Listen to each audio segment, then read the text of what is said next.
Alhamdulillah, puji dan syukur milik Allah Azza wa Jalla, karena segala apa yang kita butuhkan di dunia ini, Dia Allah Azza wa Jalla yang telah memenuhinya dengan tidak mengurangi sedikit pun kebutuhan kita. Allah subhanahu wa ta'ala telah menuangkan nikmat-nikmatnya sampai kemudian nikmat yang kita dulang di salah satu dari rumahnya ini, rumah Allah Azza wa Jalla, yaitu masjid. Nikmat yang kita dulang pada siang hari ini dimudahkan oleh Allah Azza wa Jalla untuk melaksanakan tugas dan kewajiban kita sebagai hamba yang diatur dan dimiliki oleh Allah subhanahu wa ta'ala, agar kita bisa mengambil sebuah kesimpulan besar di dalam hidup, bahwa kita tidak pernah akan menjadi orang yang berbahagia sebanyak apapun dunia yang bisa kita tabung, kecuali melalui jalur pendekatan diri kepada yang menitipkan dunia, yaitu Allah subhanahu wa ta'ala. Semoga apa yang kita kerjakan pada siang hari ini diterima oleh Allah Azza wa Jalla dan menjadi catatan amal soleh di sisinya. Allahumma amin, Allahumma amin. Ma'asyiral muslimin dan muslimat yang saya hormati, setelah kita melaksanakan kewajiban dan tugas kita sekaligus menunaikan hak Allah sebagai hak yang paling besar di pundak kita, Allah Azza wa Jalla telah menitipkan beberapa hak. Di antara hak-hak yang dititipkan itu, Allah jadikan adalah hak yang paling besar setelah hak Allah Azza wa Jalla dan Rasulnya, yaitu hak kedua orang tua. Kita mungkin datang dari berbagai penjuru negeri, meninggalkan anak istri kita, meninggalkan kedua orang tua kita. Maka kita harus benar-benar mengetahui bahwa setelah kewajiban kepada Allah Azza wa Jalla dan Rasulnya kita tunaikan, bahwa di situ ada kewajiban dan hak di pundak kita yang sangat besar, yaitu terkait dengan hak kedua orang tua. Allah Azza wa Jalla telah menitipkan pesan-pesan terkait dengan kedua orang tua kita, agar jangan sampai kita melanggarnya.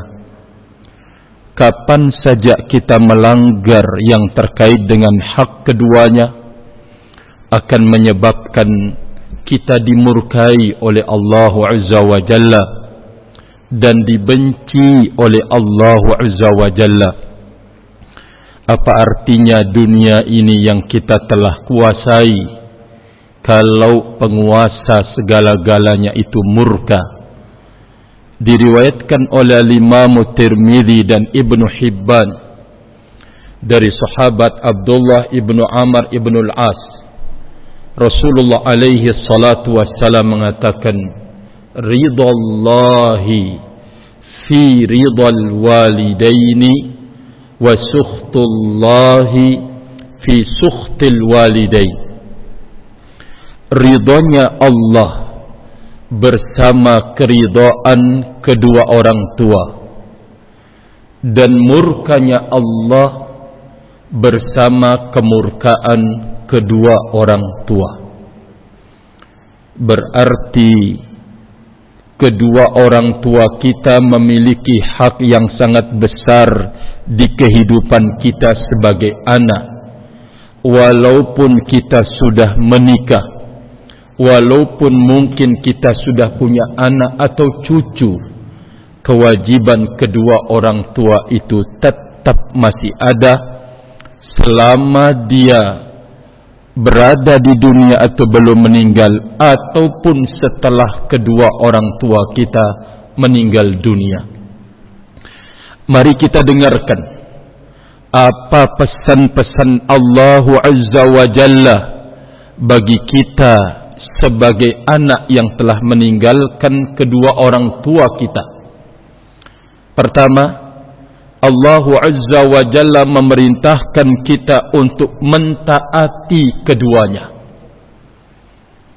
Allah Azza wa Jalla memerintahkan kita untuk mentaati keduanya.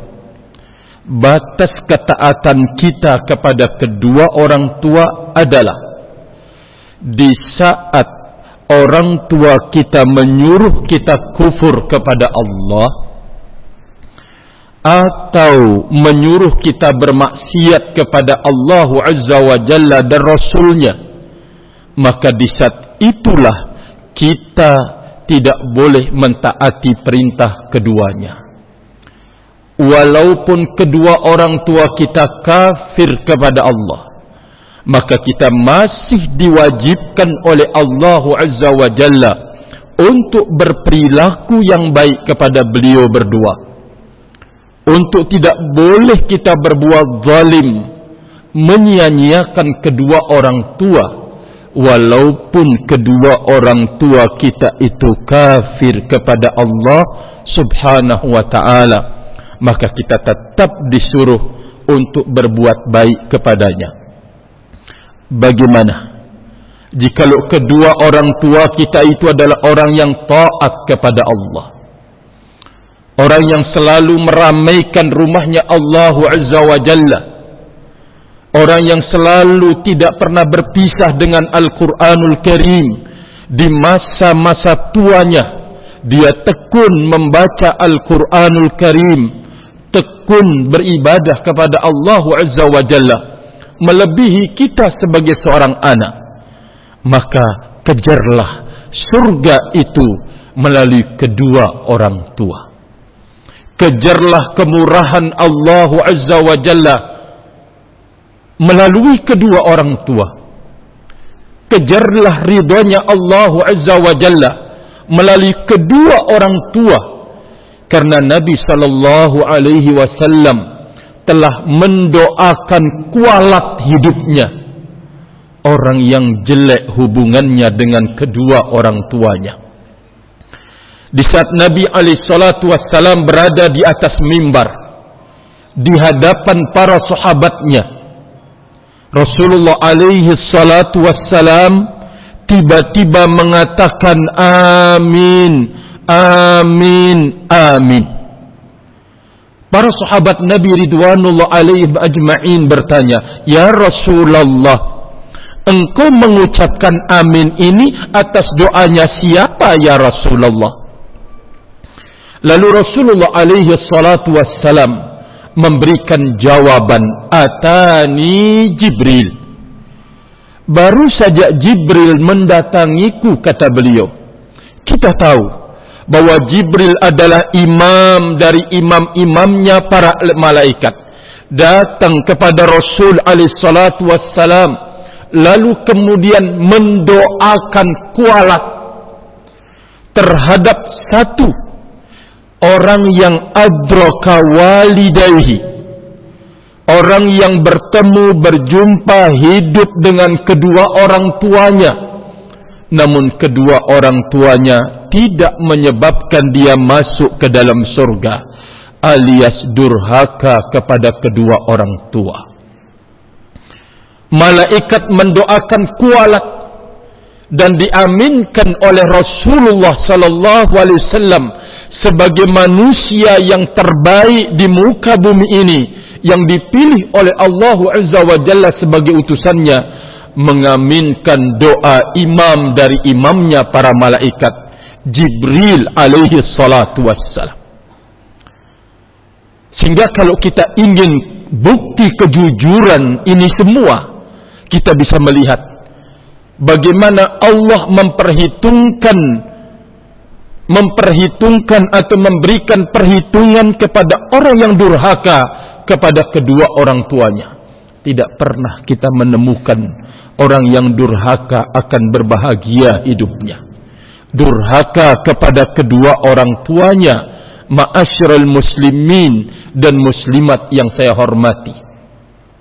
Oleh karena itu, Allah Azza wa Jalla menitipkan juga langkah-langkah yang harus dimiliki oleh seorang anak. Pertama, Allah memerintahkan untuk banyak-banyak bersyukur kepada kedua orang tua. Kenapa Allah memerintahkan demikian? Allah Azza wa Jalla menyebutkan alasannya. Pertama, karena sang ibu telah mengandunginya wahnan ala wahni, dalam kondisi lemah di atas kelemahan.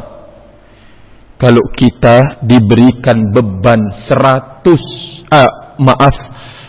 kilo atau 2 kilo aja yang kita selalu bawa di perut kita, atau beban batu yang kita ikat di badan kita, mungkin kita lelaki tidak akan punya kesanggupan. Belum lagi kita mengerti bagaimana sang ibu itu di saat kemudian anaknya menendang di dalam perutnya, terasa sakit, tapi dia terus memberikan kasih sayang yang tidak pernah kita rasakan. Kasih sayang itu diberikan oleh siapapun daripada kasih sayang kedua orang tua terhadap diri kita sendiri. Beliau telah berkorban.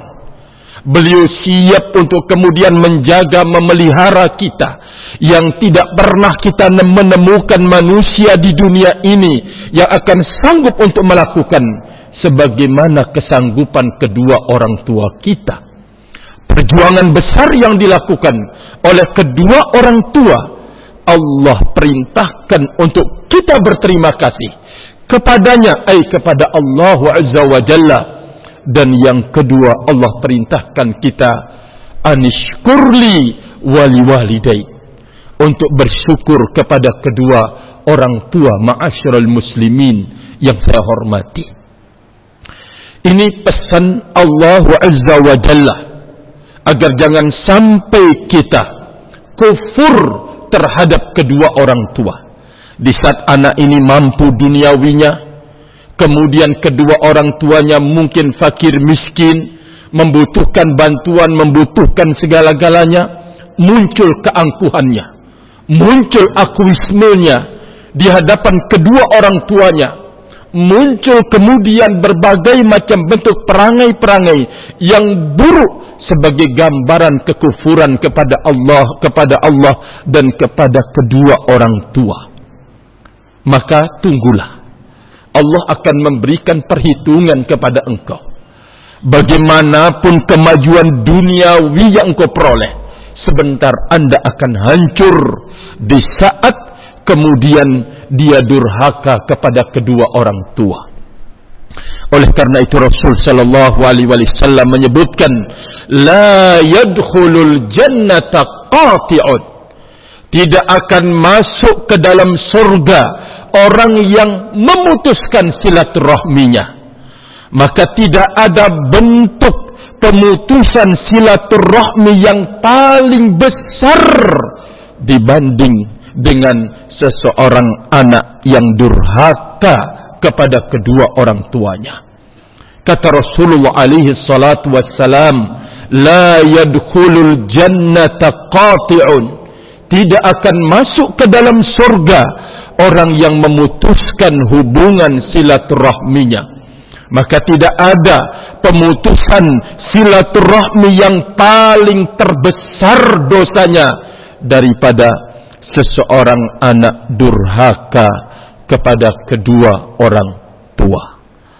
Maka di saat seseorang datang kepada Nabi SAW mengeluh, kalau bapaknya mengambil hartanya dengan diam-diam, apa jawaban Nabi SAW mengingatkan kepada sang anak ini? Dia mengatakan, anta wa maluka li abika. Sesungguhnya engkau dan harta bendamu adalah milik bapakmu, kata Rasulullah alaihi salatu wassalam. Maka tidak ada peluang bagi seorang anak untuk bersifat egoisme di hadapan kedua orang tua. Oleh karena itu, maka dia wajib untuk kemudian melembutkan kata-kata dan kalimat bagaimanapun kekurangan kedua orang tua. Terlebih maaf sebagai penutup, apabila kedua orang tua itu telah lanjut usia. Disinilah ujian terakhir bagi sang anak terkait dengan kebaktian dia kepada kedua orang tuanya. Apalagi kalau kedua orang tuanya itu pikun, akan menjadi ujian lebih besar lagi. Bertambah usia sang bapak atau sang ibu, bertambah pula ujian yang akan datang kepada sang anak. Mampukah dia menggenggam, dia mempertahankan ridha Allah Azza wa Jalla dengan kebaktian dia kepada kedua orang tuanya? Mari kita sama-sama untuk menjaga kewajiban yang besar ini. Setelah kita menjaga kewajiban kepada Allah dan Rasulnya Muhammad sallallahu alaihi wasallam, yaitu menjaga hak kedua orang tua kita di pundak-pundak kita. Semoga apa yang kita kerjakan, semangat melaksanakan tugas kita dan kewajiban kita di hadapan Allah Azza wa Jalla sebagai bertanda kita tidak akan menyia-nyiakan hak kedua orang tua kita. Allahumma amin, Allahumma amin. Mungkin ini yang bisa saya sampaikan pada kesempatan kali ini dan waktu yang singkat. Semoga berguna dan bermanfaat buat diri saya sendiri dan segenap saudaraku kaum muslimin dan muslimat. Wa akhiru da'wana anil hamdulillah. Sebelum saya tutup, saya mengucapkan banyak-banyak terima kasih kepada pengurus masjid. Masjid apa Ustaz? Masjid Wara. Saya berterima kasih atas siapapun yang menjadi penyebab perkumpulan dan kebaikan ini terwujud. Tidak ada kata dan kalimat yang pantas saya ucapkan kecuali jazakumullahu khair, barakallahu fikum, wa akhiru da'wana anil hamdulillah. Subhanakallahumma wa bihamdika asyhadu an la ilaha illa anta astaghfiruka wa atubu ilaik. Wassalamualaikum warahmatullahi wabarakatuh.